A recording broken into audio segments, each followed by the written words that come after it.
Negosyo at utang ang ilan sa mga posibleng umanong motibo sa pagpatay sa mag-asawang online seller sa Mexico, Pampanga.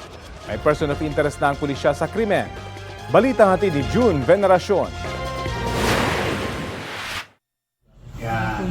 Yan po yung pick-up. Sa likod ng itim na pick-up na yan, may nakabuntot na magkaangkas sa motorsiklo. Yan, yung dalawang yan. Pero hindi agad nakadikit ang dalawa dahil may sumingit na cement mixer. Bumigat ang traffic sa bahagi ng kalsadang binabaybay ng pick-up sa barangay Santo Rosario, Mexico, Pampanga, Biyernes ng hapon. Bumuelta ang magkaangkas. Ipinarada ang kanilang motorsiklo at kaswal na naglakad palapit sa pick-up. Segundo lang ang lumipas, nagkagulo na sa kalsada. Binaril pala ng riding in tandem ang mga sakay ng pick-up saka sila tumakas. Patay ang mag-asawang sakay nito, sina Arvin at Lerma Lulu, mga negosyante ng mga beauty product na aktibo rin sa online selling.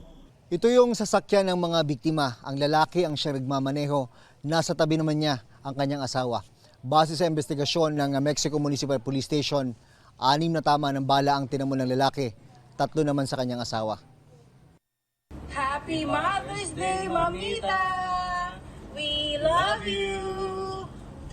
Naulila ng mag-asawa ang 6 na taong gulang na anak na kasama nila nang mangyaring pamamaril. Sakay rin ang isang teenager na pinsan ng babaeng biktima. Hindi man nadamay sa pamamaril, matinding trauma ang inabot ng dalawa. Pagkapunta po ni Mama dun sa bahay kung nasan po yung pamangkin ko, kanta ng kanta yung bata ng Where is Mommy? Kanta lang kami na, Mommy, please come back. Daddy is coming back, wait for him. Tapos yun, doon na lang siya nag-relax na. Kung ano man po yung naging reason, dapat ba talaga buhay po yung kapalit? Dapat ba talaga maulila yung anak nila?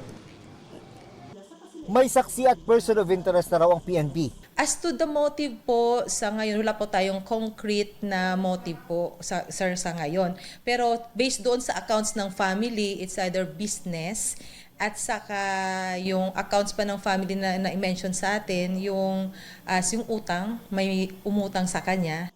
Naniniwala ang pulisya na planado ang pagpatay sa mag-asawa. Patuloy ang pag-review sa mga CCTV bago at pagkatapos ng insidente. June Veneracion, nagbabalita para sa GMA Integrated News.